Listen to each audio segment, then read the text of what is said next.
All right, so welcome to another deep dive. Today we are going to be, we're going beyond like your basic travel phrases Yeah. and really kind of like diving into the subtle art of how to book a hotel room in English. Mm, You want to feel confident, you want to get the best possible experience, right? absolutely. We're going to unpack some language strategies that can make that happen. Yeah, that's right. Even like seemingly simple conversations can have Yeah. hidden depths. And so we're going to analyze like a mock conversation, Okay. putting you in the shoes of the guest, Marco. Okay. And you'll see how specific word choices can actually shape the interaction Wow. and maybe even score you some perks. Okay, I'm intrigued. All right, so like the scene opens with Marco calling the Sunbeam Hotel, and he says, "I'd like to book a room, please."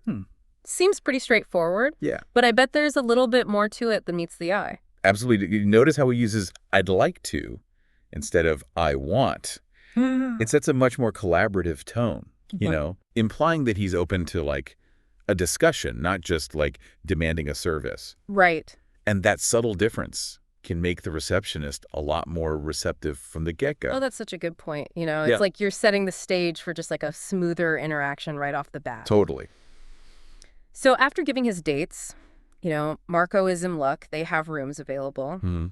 The receptionist then asks, "Are you interested in a single or a double room?" Now, I know our listener is savvy enough to know the difference there, Yeah. but I'm curious, why do you think Marco opts for a double even though he's traveling solo? That's a good catch. Yeah.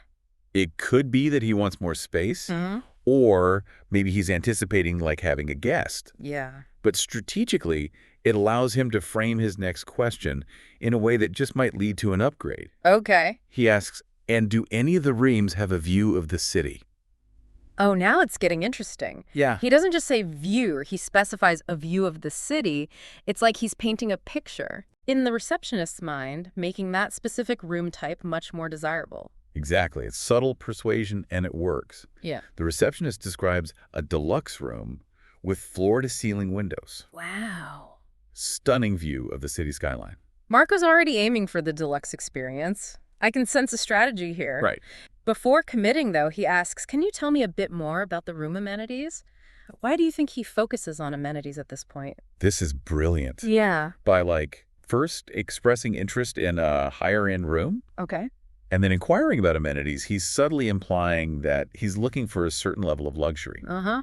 It sets a higher expectation for the type of room he's willing to book. So it's all about positioning himself as a guest who appreciates the finer things, even before discussing the price. Precisely. I like it, all right. The receptionist then lists off features like a king-size bed, free Wi-Fi, Nice. air conditioning, a mini bar, and even a free breakfast buffet. But notice how Marco used the word amenities instead of just asking what's in the room. It does sound more sophisticated, doesn't it? I mean, does that word choice actually have an impact? It can. Amenities suggest a higher standard of service Mm. and attention to detail. Yeah. You know, it also shows that Marco is comfortable with the language of travel and hospitality. So he's subtly signaling he's an experienced traveler, Yeah, which might lead the receptionist to be more inclined to offer him those perks or those upgrades. right. Fascinating. Yeah, it's all about those subtle cues, and Marco isn't done yet. Oh, okay. He's got more questions about additional services. All right. And this is where we really start to see the power of language in shaping your travel experience. All right, I'm on the edge of my seat. Let's keep going. Okay, so picking up where we left off, Marco inquires about other services. Okay. The hotel offers, Mm-hmm. and he asks, what other services do you offer? Is there a gym on site? Straight to the point. I can Yeah. practically hear the rustling of workout clothes in the background, but why not just come out and be like, "Hey, do you have a gym?" Well, I think that's what's so clever here. Okay. By starting with that general question about services, Mm-hmm. he's showing that he's interested in the whole experience, Right. not just fixated on one thing. Yeah. It signals that he's a discerning guest, someone who values the full package. So it's like he's saying, "Show me what you got." Yeah, exactly. And the receptionist doesn't disappoint, mentioning that 24-hour gym, Yeah, free for guests, free. and even throws in spa services like massages and a sauna. It's like winning. I know, right? It really just reinforces this idea that, Yeah. thoughtful phrasing can really enhance your travel experience. Mhm. You're not just paying for a bed. Right. You're investing in an experience. You like that. And those extra services can make all the difference. Definitely. Speaking of experience, Yeah. Marco remembers he's driving and casually adds, "I'll have my car with me. Do you have parking facilities?"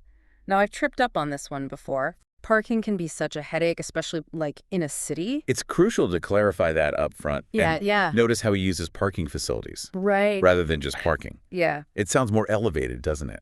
Almost like he's expecting like a well-maintained, secure parking garage. Yes. Rather than just like a gravel lot. It subtly sets a higher expectation for the type of service that he's looking for. Mm, I bet hotels cater to that perception, yeah. offering better parking options to guests who use that kind of language. It's certainly possible. Yeah.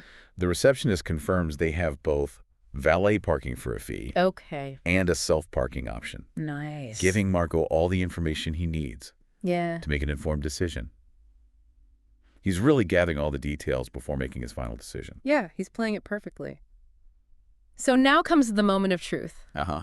The price, even for native English speakers, talking about money can be a little awkward. Absolutely. You want to be clear and direct? Yeah. Without sounding demanding, let's see how Marco navigates this tricky terrain. Okay. He says, "All right, I think I'm ready to book the room. Could you tell me the total cost for the stay?" He's framing it as a request, not a demand. Yeah. Maintaining that, friendly and collaborative tone that he's had throughout the conversation. Exactly, and it prompts the receptionist to provide a very clear breakdown. Okay. $450 for the deluxe double room for 3 nights, including taxes and breakfast. Okay. No hidden fees, no surprises. Not bad for a room with a view, a gym, and all those amenities. Right. Marco's doing well so far. Yeah, he is, but he's not quite ready to commit just yet. Okay. He throws in another question. Can I pay at the time of check-in? Now, this is something I always wonder about. Do hotels usually require payment up front? It varies, Yeah. and it's always wise to ask, as Marco does here. Yeah. Never hurts to confirm that payment process.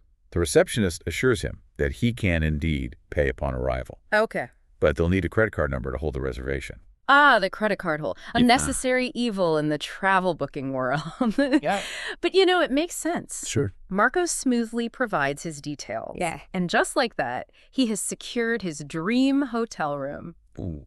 All in English, navigating every step with confidence and finesse. Exactly. So what do we learn from Marco's masterclass in hotel booking? Well, first, it's clear that politeness and strategic word choice go a long way. Yeah. He never demands, always inquires, uses language that elevates the tone of the interaction. Yes, and second, he demonstrates the importance of being specific and painting a picture with his words. Yeah. A view of the city, parking facilities. Right. These phrases create a sense of expectation and contribute to a more positive outcome. It's almost like speaking a secret language. Right. Where subtle cues and well-chosen words unlock a better travel experience. Yeah. But how does this apply to the listener who's eager to put these skills into practice? Like, what's the key takeaway here? The key is to remember that language is a powerful tool, even in like these seemingly simple interactions. Yeah.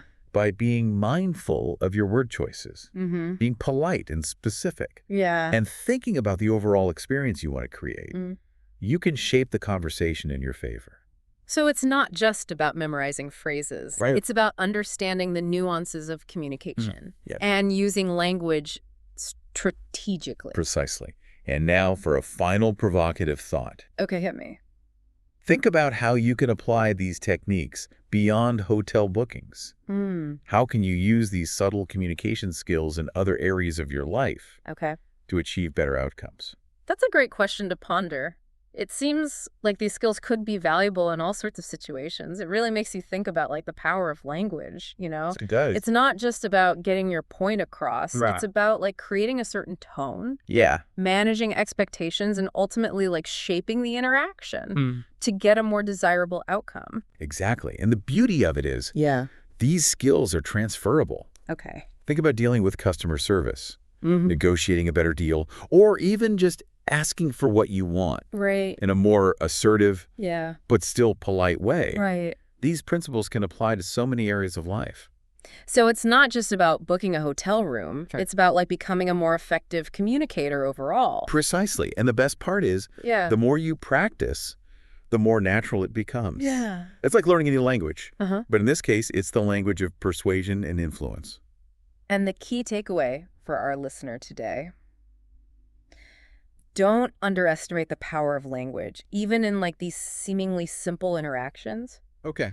Be mindful of your word choices, Yeah. be polite and specific, Yeah. and think strategically about the impression that you want to create. Mm. You might be surprised at the positive results that you achieve. It's almost like a secret weapon. Right. Hidden in plain sight, we all use language every day. But by becoming more conscious of how we use it, we Yeah. can unlock its true potential. Absolutely. And remember, confidence comes from practice. Right? So the next time you're in a situation where you need to negotiate, persuade, or simply get your point across effectively, try incorporating some of these techniques. You might just find yourself pleasantly surprised. That's a great note to end on. We've covered a lot of ground today, from basic travel phrases to the subtle art of using language to really shape our experiences. But ultimately, the most important thing is to go out there and practice, experiment, and have fun with it. Exactly. And who knows, you might even score a room with a view along the way. Until next time, happy travels and happy communicating.